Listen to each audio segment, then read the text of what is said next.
Our next topic is building and developing esports facilities in educational institutions. We've already heard some examples earlier today, and I'm delighted to be joined by three really experienced individuals who've been on this journey with us since the very start. So you're really going to hear today about that journey from getting started to where they are now. And remember, this doesn't happen overnight. It's a process.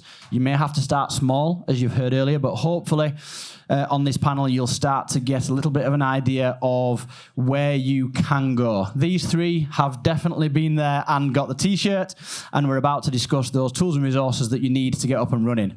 I'm delighted to be joined by Shoubna Naika-Taylor, Curriculum Manager of Digital at Coventry College, James Fraser-Murison, Director of Esports at Queen Mary's College, and of course, Gin, who's the Esports Manager and Course Leader here at Confetti Institute of Creative Technologies. You are amongst the early adopters of our esports education programs, of having teams in our student championships. Just to start us off and rewinding that clock back to when you first started, can you tell us a little bit about how did you start and what did you start with? Yeah, absolutely. Hello, everyone. Thanks for joining us. So, as Kalam said, I'm Director of Esports in Basingstoke at Queen Mary's College. I was very fortunate enough to work alongside Kalam, Tom and Gary for the induction and introduction of the Esports BTEC. Just for context, we started off that BTEC with the launch in 2020 with about 30 or 40 students interested in esports and gaming in some form or another. 3 years in, we've now got around 170, 180 students. So in terms of growth, that's pretty fantastic, and it's because of all the wonderful things everyone's doing here. And so that allowed us to start the professional journey, getting students prepared for one of the biggest industries out there by slowly building bit by bit with our arena, where we started off with just 12 gaming machines in a typical classroom. We're very fortunate enough now to have, I think it's 56 gaming machines. But again, as Kalam said, it's important to understand that this didn't happen overnight. I'm happy to chat with people after here about all of the things we got wrong on our journey, all of the things we spent money that we shouldn't have done. And also, we were very fortunate to engage with our local education provider to use a 250k grant in order to put in gaming arenas, a yoga and a Pilates room as part of the Esports BTEC, a streaming room, and a dedicated scrim room on top of that. So that's where we got to. But again, the emphasis is we started small and built because of the popularity and the ecosystem within that. So at Coventry College, esports started as an extracurricular activity. So we had 3 students competing in a tournament, and through that we just grew. The interest grew, students wanted to take part, and because of the amount of press that we were sort of generating for the college, SLT had recognised that this could be a lot bigger, and so I was asked to start looking at running the BTEC, and I kind of said, if that's going to happen, I'm going to need the equipment. So in terms of the extracurricular stuff that was happening initially, it took place in a games classroom, and we already had high-spec PCs in there. But then I thought, actually, if we're going to go down the esports route and make it bigger, we're going to need our own sort of facilities. We're going to need our own room to really sort of make a statement to say, yes, they are going to be playing games, but we need to move towards the angle that, it's completely separate to games in terms of games design, development. And now we've kind of made it a really good sort of selling point for the college on so many different levels, not necessarily for the course itself, but all the other things that we can generate in terms of the student experience as well. And so, that's kind of where it's happened. So we've been running the esports provision for about 4 years now. And we're now in our second year of the BSEC. So, yeah. Hi, everyone. Lovely to see you all here. Our story began 5 years ago. It did start 5 years ago, but it was essentially to give you an indication of how things happen at Confetti, and it's rapidly growing always. But we've always been on the pulse of growth in technologies, Institute of Creative Technologies, and that progressive and proactive response to developing course provision across level 1 to level 7. It comes very much from our staff and our essentially everyone in Confetti working within the creative media industry. And as a result of that, knowing what esports was and how to plug in and leverage our existing offering of TV and film production, music and audio production, games and visual effects, graphics, all of those things that essentially make up what esports production is, which is what we deliver. It was very much the marriage of all those things together. So to authenticate that and validate that, the approach was to look at the institutes, but also the organizations that are doing that. So a few recce's internationally, checking out the HyperX Arena in Vegas, looking at some of our partners and some of our technology providers like Riedel, Ross, Brompton, Disguise, so on and so forth, who are really excelling in their area of technology, and then plugging that into essentially developing a trajectory of learning so that our students are authentically learning what esports is. And for us to do that and to create that, it's been quite an incredible journey. But it really was seeing what's out there, plugging that into what we have, existing what we have, researching it and nourishing and nurturing that over the last 5 years. It's been an incredible journey. Thank you very much, Gin. And James, I'll come back to yourself. You mentioned a £250,000 investment, which is just phenomenal. And we look at that and go, wow, how do we get there? Can you just tell us a little bit about that process, James, around how did you actually get to a position where you were able to work with people to generate that funding for this program, to show a need, to show a desire, and then as a result of now developing the facility, what additional partnerships have you then been able to develop as well as part of that? Yeah, absolutely. And I know I said it once or twice and Callum said it, but again, if you're starting this journey, please don't be put off by that large sum. That is absolutely not what it's about. You can have incredibly successful programs and slightly different arenas without the ones that we're fortunate enough to have. The reasons why we're fortunate enough to have that in Basingstoke is because down the road from us is a company called Yo-Yo Tech, you may or may not have seen. They've kitted out our arena, several other arenas. They've just done Newcastle United, they've done Media City. And because they understand from a business perspective the importance of esports as an industry, the fact that they're 10 minutes down the road from us was incredibly lucky. I won't pretend otherwise. We went to them in conjunction with our local education providers, or our LEP, to say, there's this course coming, it's going to be brilliant, it's going to be relevant for all of these students X amount of years, it's going to create future jobs, tech jobs. There's 1 billion tech jobs needed by 2030. This is a good place to start. And because of that as well, no one else was doing it. So again, I understand I was very lucky and fortunate, but also worked incredibly hard to kind of say, because of this, we need to be at the vanguard of this. We need to do something that no one else has done. And then it was this perfect storm of COVID had hit as well. And obviously that was awful for everyone involved, but it meant that we could also pitch to employers and businesses to say, look what you can still do in a pandemic. Look at what sports, if you want to have that conversation, is still existing when many others weren't. Look at the careers that are happening. Look at the people who are losing jobs now because of COVID that need to be retrained or want to be retrained. Why wouldn't you? And of course, what it does is it helps within the local community in the local area. Yes, it helps with recruitment and retention, which senior leaders are more than happy to take on board and take the credit for. That's fine. But also, it was opportunities to use our facilities when they opened for gaming parties for kids and boot camps. Our facilities are used by a pupil referral unit where everyone panicked and gone, oh my God, these kids are going to do this, do that. Absolutely not. It is a professional space. They don't have that anywhere else. They love it. And we use the facilities for a local specialist school because, again, not many other opportunities like that exist. So when you're able to put all of these things in place, we're then one of 4 colleges UK to have a partnership with Fnatic. And that's because of our growth and business acumen that kind of shows our direction of travel to take it seriously. And so all of these things build, but they take time. Thank you, James. And Shubs, I'll come to yourself next. Slightly different model of developing over time, and really uniquely with the Coventry Crosshairs, I know alongside the student champs, you've also developed roles that are these additional roles.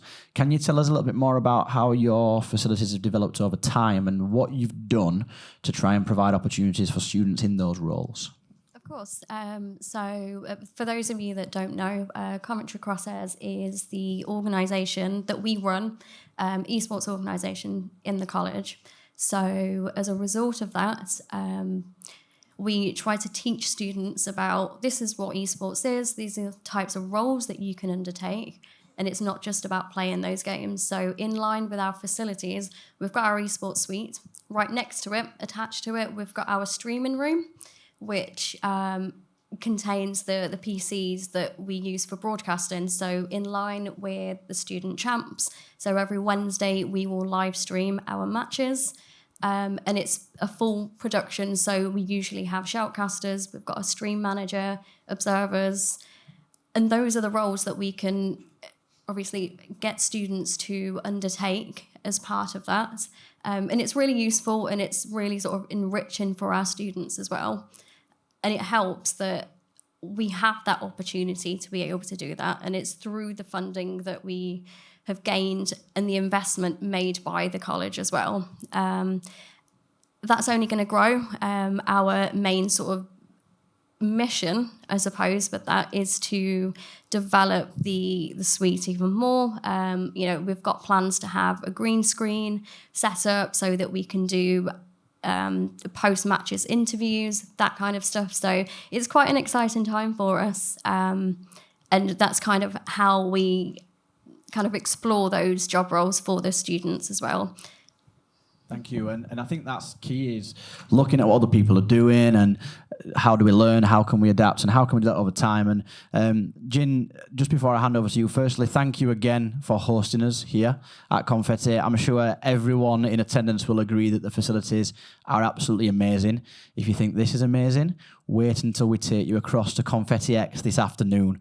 Confetti X is the home to our Student Champs Grand Finals, and I'm going to be delighted to pass you over to Gin as host this afternoon to take you through that facility.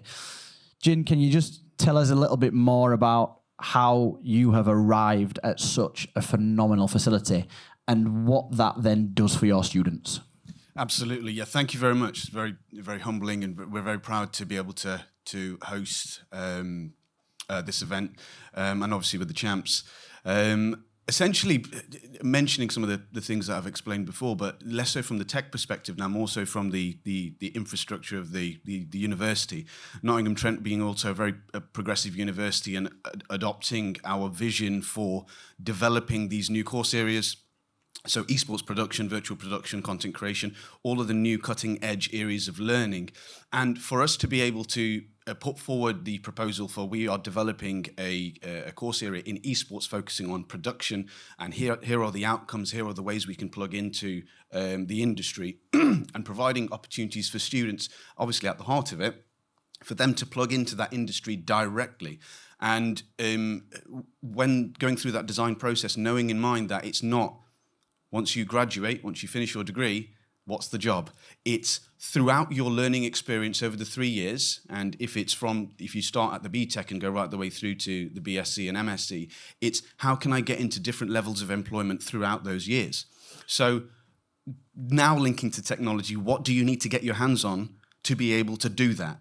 And everyone can set up a broadcast by getting OBS, webcams, you've got gaming PCs and consoles, whatever, capture cards, and you can run a low-level broadcast, but the entertainment quality and the value that's there mirrors across all different levels of production and tech quality.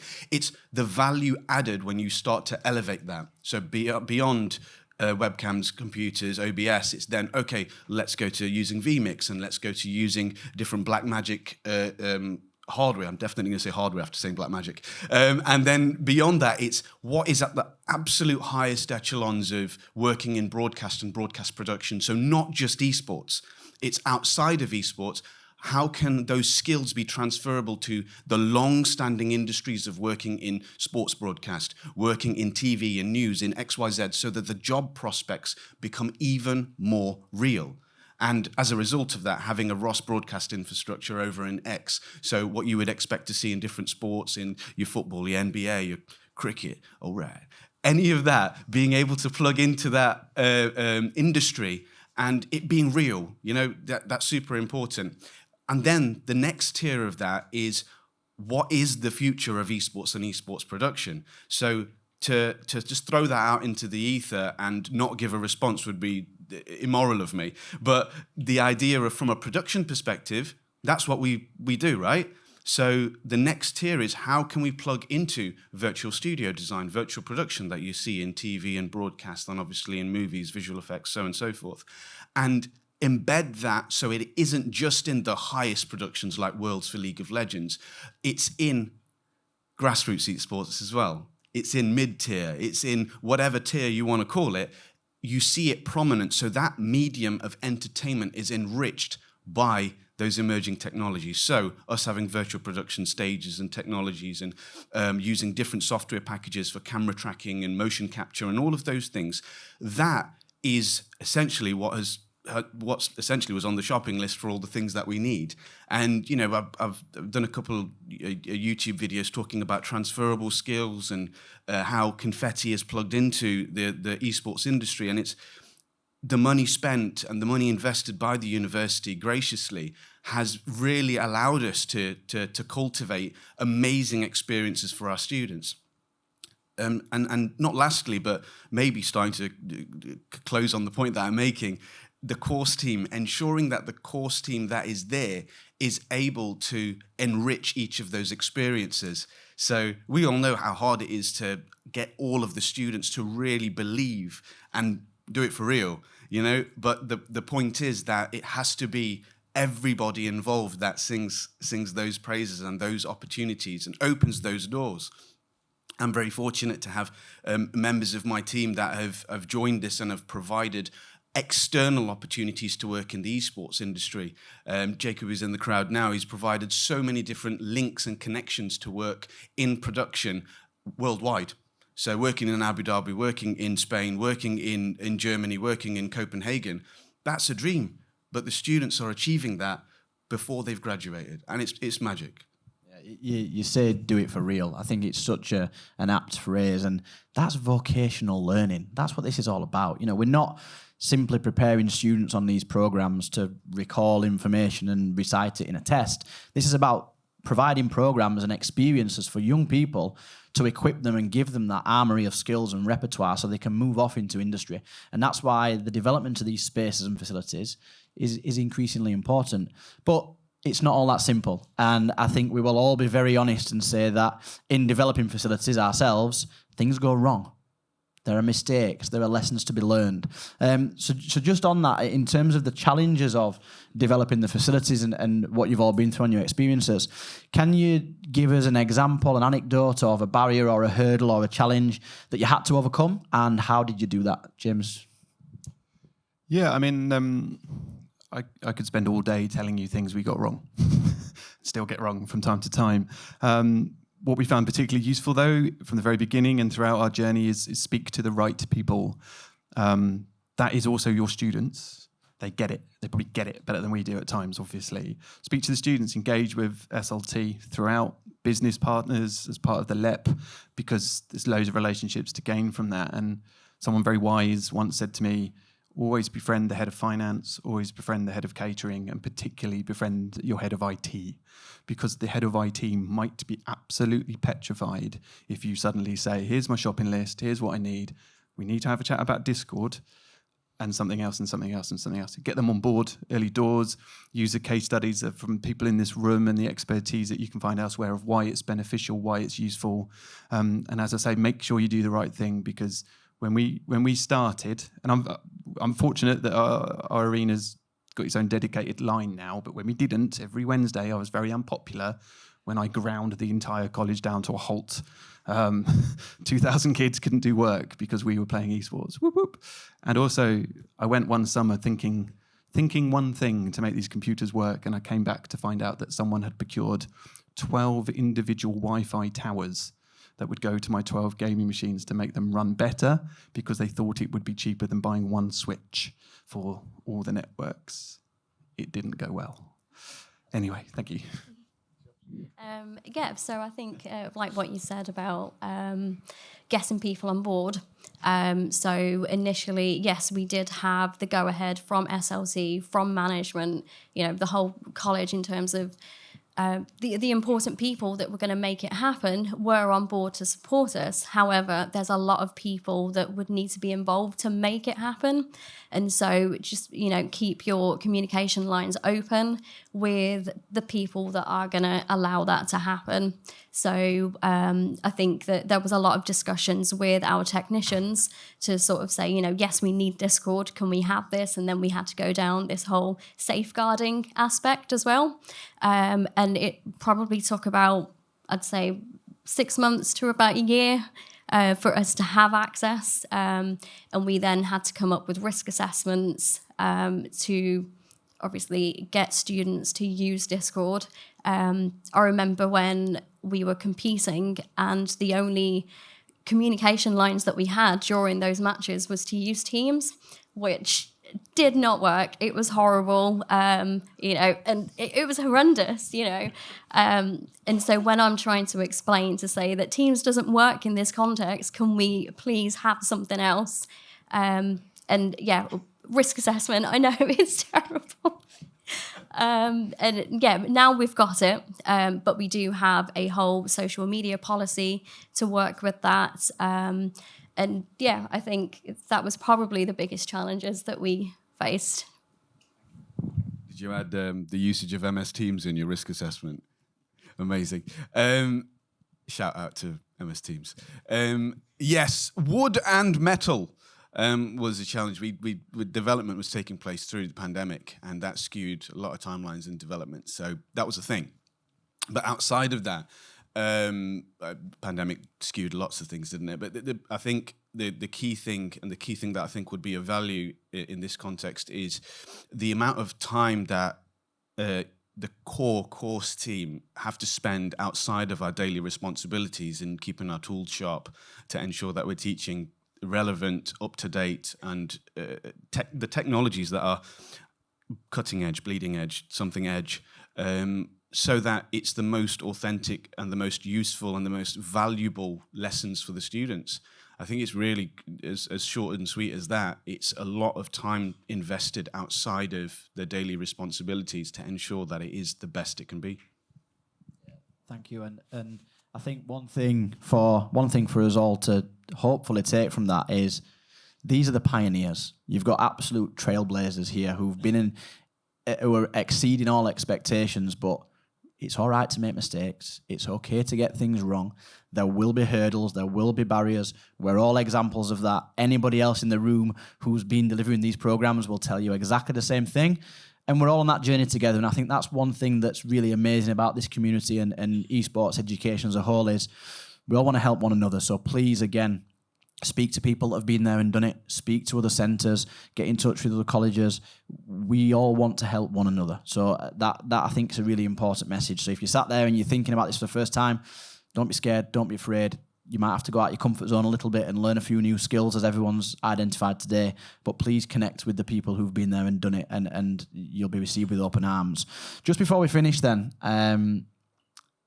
given that notion, if there's one piece of key integral advice that you would give to anybody, given what you know now, who's looking to start, what would that be? Well, actually, I should have said this before, but also bear in mind that Discord was almost bought, or is going to be bought for 20 billion. So you can have that argument to say that actually using it rightly is preparing kids for an industry in all industries that are already using it. But anyway, that's another point.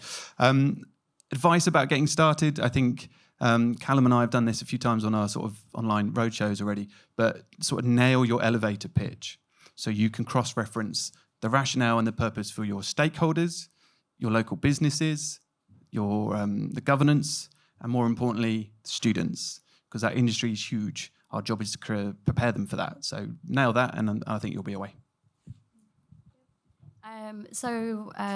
See, you're aware that esports is such a huge industry. Speak to SLT about that. That's the angle. You could say that, that whole industry is the future, and you can future-proof your plans with regards to where that's going to go. And so use that as the selling point. Think of the end goal for your students. What's their destination? And whether it's higher education, whether it's employment, what is that area of employment? And work backwards from that and keep feeding that authentically into the learning experience. I'm sure we all have social media and we know how much of a minefield that is with regards to esports and education. It's a matter of countering that by ensuring that you have the correct message, the right message, the authenticity in what's being delivered, and everyone will see it from the same eyes that we have eventually. Just as they did with the games industry over the last 20 years. It took a long time for that. It's not going to take the same amount of time for esports because there's so much that has been learned in the last 20 years for this industry. Thank you, panelists, so much for that. And I think the last thing that I would just add to close is make sure you've done your research, make sure that you know what you're doing and you've planned, and it comes back to one of the key measures, which we all know is around Ofsted and the inspection framework. What's your intent? Why are you delivering these programs? What's the point? What's the purpose? Why are you going to do it? How are you then going to do it? So what equipment do you need? What facilities do you need? What staff do you need? And then ultimately that important piece at the end, what's the impact? And they're not just magically going to get there. It's that implementation that gets students to those end destinations. So I think if you keep those three eyes in your mind in everything that you do, it doesn't have to all be done overnight, but you're constantly on that process and we're able to communicate and network with each other just like you are today, then I think you'll be able to create some absolutely fantastic and importantly, life-changing experiences for young people. Thank you very much.